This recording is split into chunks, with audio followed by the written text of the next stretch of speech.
Welcome back to Movie Recap. Today I'm gonna show you a 2012 romantic comedy drama film called Silver Linings Playbook. Spoilers ahead. Sit back, relax and enjoy. The movie begins with Pat Solitano reading a letter that he has written to his ex-wife, Nikki. He stands alone, looking out of a window with metal bars bolted across it. His room is bare, with only the essential pieces of furniture scattered all around. As Pat walks out of his room, his routine reveals he has been confined in a mental health facility. He has been institutionalized for the past 8 months. His routine consists of group therapy, a few moments of exercise in the sun, and taking medication. 8 long months of confinement is enough, argues Mrs. Solitano, Pat's mother. She has been talking to Pat's attending psychiatrist at the mental institution, as she processes her son's release. Pat's doctor has his apprehensions about the troubled man's premature release from his care, but ultimately signs off on Pat's release. Truly, Pat is a troubled man. Right through his first few days back to his parents' house, his past troubles and trauma unravel around him. Pat even has to cope with the tension between him and his father, Pat Sr. at home. During Pat's frequent court-mandated visits to his therapist, Dr. Patel, the extent of Pat's neurosis is revealed. An incident involving Pat and a history teacher he caught his ex-wife with has led to his confinement in the mental health facility 8 months prior. The violent confrontation between Pat and the man that broke his marriage led to Nikki filing for a restraining order against Pat. He is not allowed to be anywhere within 500 feet from her, and this drives Pat further into desperation. During his 8-month confinement in the facility, Pat has obsessively fixated on getting better. He hopes of reuniting with his ex-wife Nikki and starting over. He focuses on his newfound personal mantra of positivity, he calls Excelsior. However, during his time in the facility, Pat has been under a strict medication regimen to manage his bipolar disorder. Pat's past outburst led to his diagnosis, and he is shown to be prone to unpredictable mood swings. Pat's medical regimen has been the key to his changing outlook in life. However, when Pat is finally released from confinement, he unceremoniously decides to stop taking his medication for his bipolar disorder. During a chance encounter with an old friend, Pat gets invited to a dinner party. Ronnie and Veronica were good friends of Pat and Nikki when they were still married. Pat reluctantly agrees to attend dinner, hoping to impress Ronnie and Veronica about his progress. He wants to show them how much he's changed for the better, hoping they will tell Nikki how good he is now. During the dinner party at Ronnie and Veronica's home, Pat is introduced to Veronica's sister, Tiffany. Tiffany is young and recently widowed who, similar to Pat, is also going through a difficult period in her life. Veronica introduced the two, hoping to create a shared support system for them as they try to reacclimate to the world outside while dealing with their mental troubles. At first, the dinner goes surprisingly well, although a little uncomfortable for Ronnie and Veronica. Pat and Tiffany, on the other hand, appear to be getting along as they share their common misery about going through different medications for their mental problems. After dinner, Tiffany asks Pat to take her home. Later that night, Pat suffers a mental breakdown.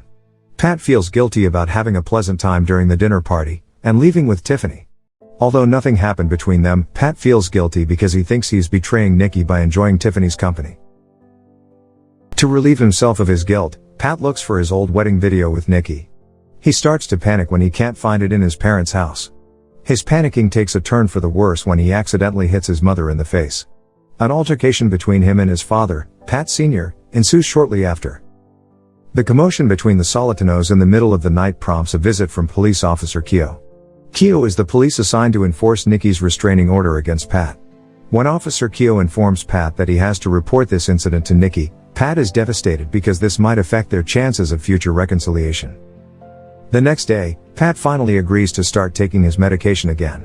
He now acknowledges that his mood changes are starting to get out of control once again. He also tries to avoid Tiffany, convinced that his initial meeting with her was the reason for his outburst. During his next therapy session with Dr. Patel, Pat commits to developing healthier habits to manage his mental troubles. He gets clarity about his medication helping him get his life in order. This way, he might have a better chance at reconciliation with his estranged wife, Nikki. Working with a new perspective, Pat develops a friendship with Tiffany. Pat plans to use Tiffany's connection to Nikki to his advantage. They meet up at a diner to start to get to know each other better. Tiffany opens up to Pat about her own struggle with her mental health. She tells Pat about her dead husband, about how they were young and in love, and how her life spiraled out of control when she lost him to a car accident. Pat and Tiffany bond over their shared experience of losing someone they truly loved. Tiffany reluctantly offers to deliver a letter from Pat to Nikki. Realizing that unlike her dead husband, Nikki is alive, there might still be a chance for Pat to be with his love. The following day, Pat is on a high.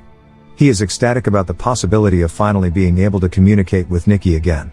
He writes a heartfelt letter, and goes to see Tiffany about her offer to his messenger for Nikki again. When Pat shows up to Tiffany's door, he helps her avoid a sticky situation with an old acquaintance. Witnessing Pat defend her, Tiffany starts to develop affection for Pat. Tiffany then tries to back out of her offer to deliver Pat's letter, wanting to cut connections with him instead. In a desperate effort to save their initial deal, Pat offers to do something for Tiffany in exchange for her delivering his letter to Nikki. Tiffany asks Pat to be her partner in an upcoming dance competition, thinking he will definitely decline, and they will go their separate ways. At first, Pat refuses to dance with Tiffany. However, after further reflection, he agrees, after he realizes he can show Nikki how much he's changed, and become a better man by being a good and responsible partner to Tiffany. Pat and Tiffany subsequently begin a rigorous practice regimen over the following weeks. They make great progress in their dance routine, and they grow closer. However, with Pat spending a lot of his time at dance practice with Tiffany, he unintentionally neglects spending time with his parents. Pat Sr., an avid Philadelphia Eagles fan, asks his son, Pat, to attend an Eagles football game as his good luck charm. Pat Sr. has bet all of his money on the game. As a favor to his father, Pat skips practice with Tiffany to attend the Eagles game.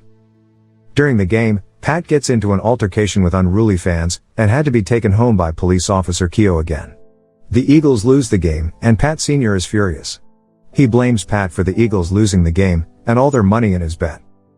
Tiffany is furious at Pat for missing their dance practice, too. She storms to the Solitanos' house and confronts him. Pat Sr. berates Tiffany about her being a hindrance to their family by taking Pat away from them, and messing up his good luck charm for the Eagles. Tiffany fires back at Pat Sr. by telling him that the Eagles have won every game when she and Pat were together. Pat Sr. is impressed by Tiffany. They work together to try and win back the money Pat Sr. lost during the game. They make a bet that if the Eagles win their next game against Dallas, and if Pat and Tiffany score at least a 5 out of 10 in their dance competition, he will win back double the money he lost on the first bet. Pat is reluctant to participate in the dance contest under immense pressure from the bet Pat Sr. is making. He reads the letter Tiffany gave him that was supposed to be from Nikki.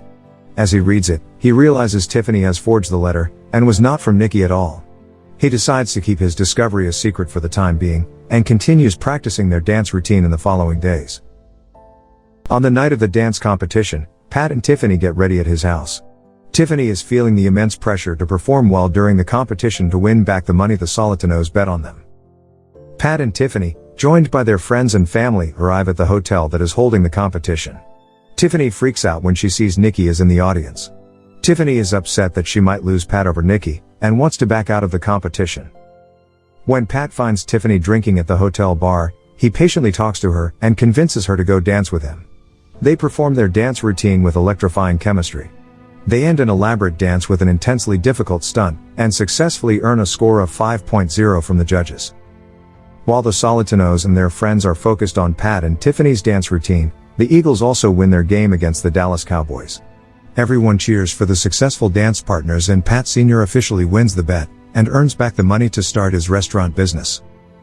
In the middle of celebrating their win, and with his friends and family cheering all around him, Pat walks towards Nikki in the audience. Tiffany watches from a distance as Pat and Nikki talk quietly. The sight of the former couple talking deeply upsets Tiffany, and she storms off. Now that he is able to approach Nikki, Pat tells her everything he has wanted to in the past. Pat tells Nikki he has been doing well, and he has been reading, too. He informs her he now has a positive attitude, and has been consistent with his medication and therapy. Tiffany finally acknowledges that she is upset and hurt by seeing Pat and Nikki possibly reconciling because she has developed feelings for Pat. She walked away because she knows Pat is in love with Nikki, and he deserves to be with the person he loves. So, she walks away. Instead of bursting into a fiery confrontation she so often does, Tiffany decides to quietly walk away. Meanwhile, after talking to Nikki, Pat turns away from her, too. He whispers in Nikki's ear, and leaves her behind. This is something new for Pat, too. He has spent so much of his time chasing after Nikki, and now that she's finally in front of him, he chooses to turn away. After closing Nikki's chapter in his life, Pat walks back to his friends and family. As he looks for Tiffany, Pat Sr. takes him aside to talk. Pat Sr. begs his son to open his eyes and not ignore the signs. He makes him realize that Tiffany truly loves him and he should not mess things up again. Pat listens to his father and runs after Tiffany. He catches up to her in the street and hands her a letter. He finally admits to her that he has known Tiffany faked Nikki's letter from before, but that did not matter to him. In Pat's letter to Tiffany, he finally confesses that he loves her. He also apologized because although he's known he loves her from the minute he met her, it took so long for him to figure things out. The two seal their love confession with a kiss. The movie ends with Pat and Tiffany together, and in love. They both finally look genuinely happy, and content with their lives and with each other. They are surrounded by their friends and family who are also very happy for them too. Thank you for watching. Subscribe for more videos like this to help the channel out. Have a nice day.